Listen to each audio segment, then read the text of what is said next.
Welcome to Headphone News, Greater Toronto edition for Wednesday, November 20th, 2024. Toronto contractor under investigation for overbilling. Toronto city officials are investigating Duran Ontario Limited, a construction company from Mississauga, for allegations of overbilling. City staff have proposed a 4-month suspension to stop the contractor from bidding on new contracts while the investigation continues. This comes after a 6-month suspension already in effect for violating the city's supplier code of conduct. The city has hired KPMG's forensic accounting unit to look into the overbilling claims, which involve around 400 change orders. Duran has been involved in major projects for the city, amounting to over $37 million. This investigation seeks to ensure accountability and safeguard public funds.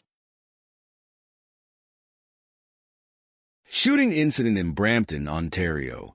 On November 9, 2024, a shooting took place in Brampton, Ontario.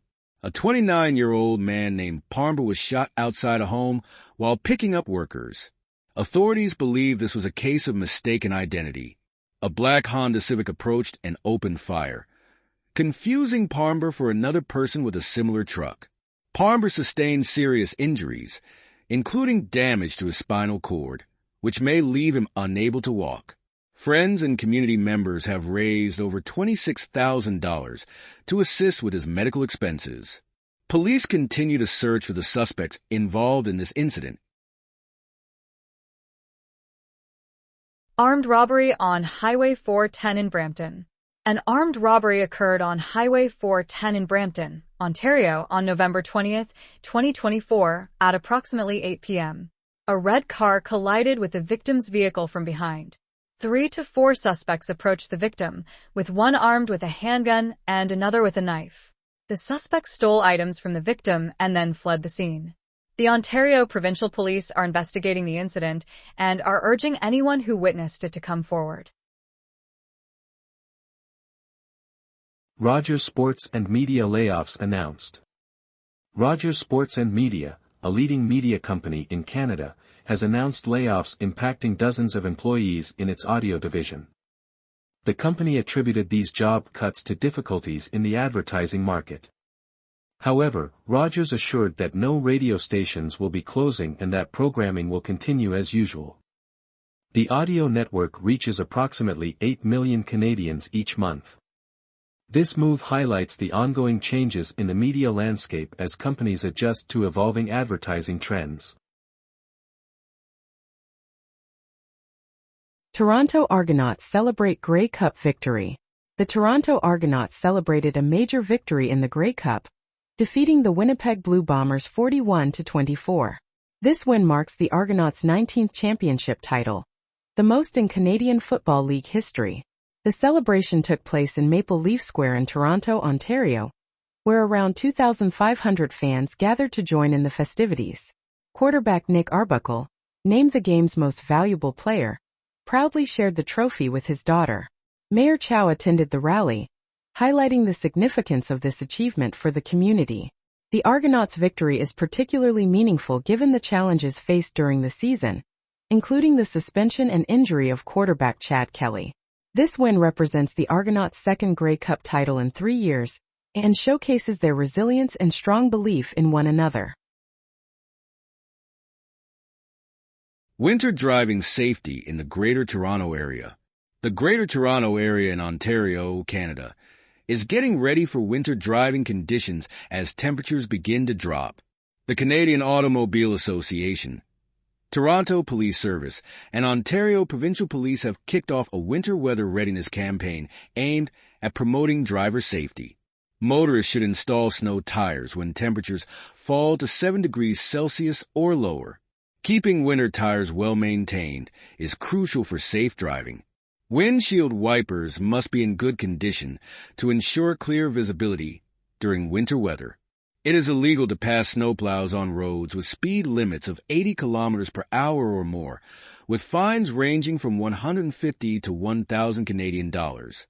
Meteorologists are forecasting wet flurries later this week.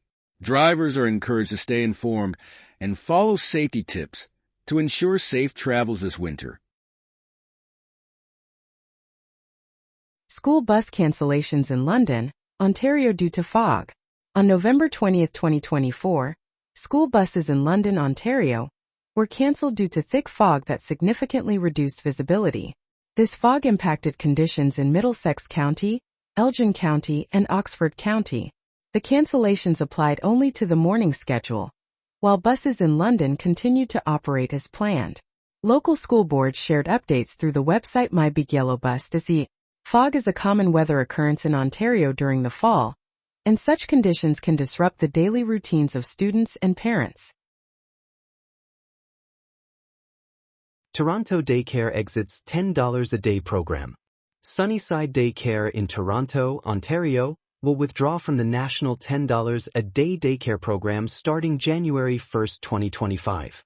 This decision will raise monthly fees for parents from $928 to $2,310 Canadian dollars, approximately $1,700 US. Many parents are frustrated and worried about how to manage these increased costs.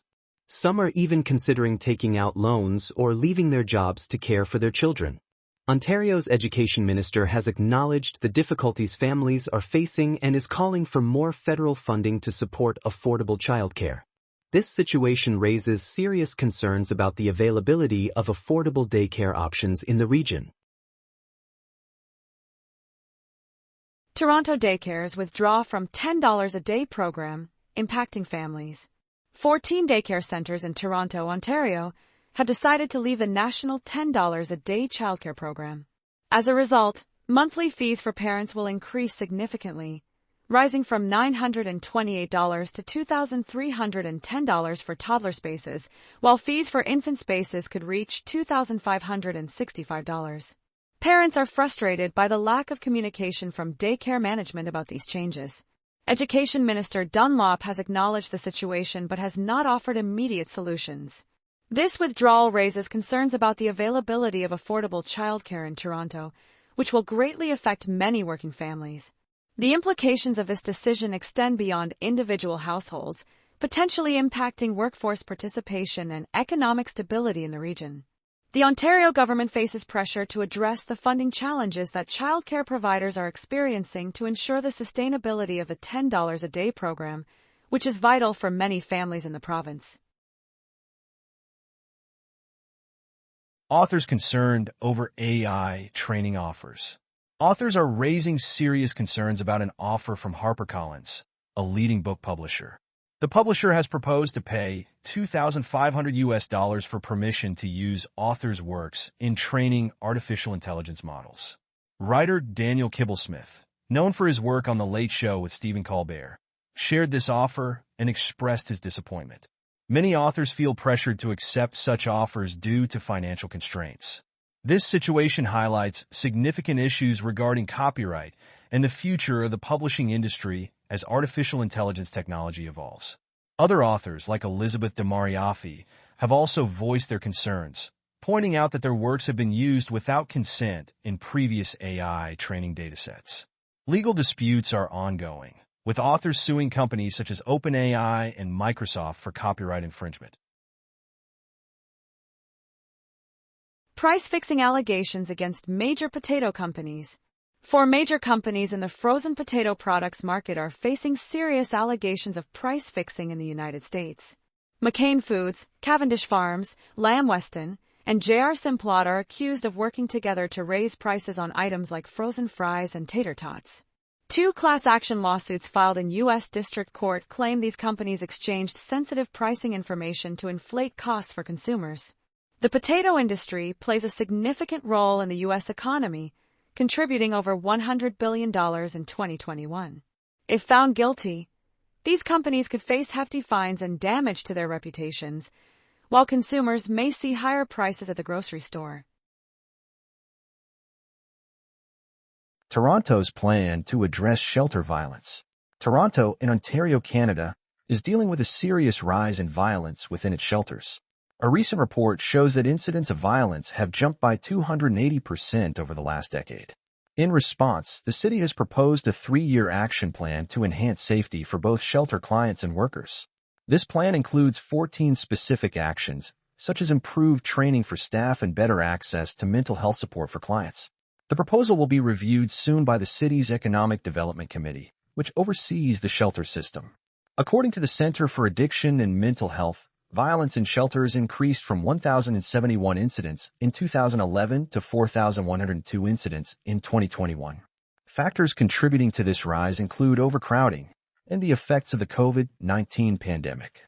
Currently, the city accommodates over 12,200 individuals each night in its shelter system, but turns away about 200 people nightly due to lack of space. The new plan aims to create a safer environment and help residents secure permanent housing. Toronto Music School fundraising inspired by Taylor Swift. The Community Music Schools of Toronto has kicked off a fundraising campaign to raise 10 million Canadian dollars for expanding its facilities. This campaign is inspired by Taylor Swift's album 1989. The school offers music education to underserved communities in Toronto, Ontario. In 2019, 15 students from the school performed on Swift's album Lover. Currently, the school serves 700 students but operates out of temporary buildings at its Jane and Finch location. So far, the campaign has raised 7.5 million Canadian dollars. If successful, construction of the new facility will begin in 2025, providing improved resources for music education. Toronto Daycares withdraw from $10 a day program, impacting families. 14 daycare centers in Toronto, Ontario, have decided to withdraw from the national $10 a day childcare program. This change will lead to a significant increase in monthly fees for parents. For example, Sunnyside Daycare will raise its fees from $928 to $2,310 starting January 1, 2025. Many parents are feeling frustrated and anxious about this sudden rise in costs. The Ontario government recently introduced a new funding formula that has cut subsidies for parents. As a result, parents are calling for more information and transparency from daycare management about these changes. This situation underscores the ongoing challenge of securing affordable childcare in Ontario. Toronto Contractor faces additional suspension for overbilling. Toronto City staff have recommended a 4-month extension of the suspension for Duran Ontario Limited, a contractor accused of overbilling the city. This recommendation comes after an existing 6-month suspension that started in June 2024 for violating the city's supplier code of conduct. The city aims to safeguard public funds and maintain accountability in its procurement practices. The City Council is set to review this recommendation on December 17, 2024. An ongoing investigation, which includes KPMG's Forensic Accounting Unit, is looking into the extent of the alleged overbilling. Duran has been involved in major projects in Toronto, such as renovations at Union Station and upgrades for accessibility at Toronto Transit Commission stations. That is all the news for today. Thank you for listening to today's Headphone News. News Summary brought to you by AI.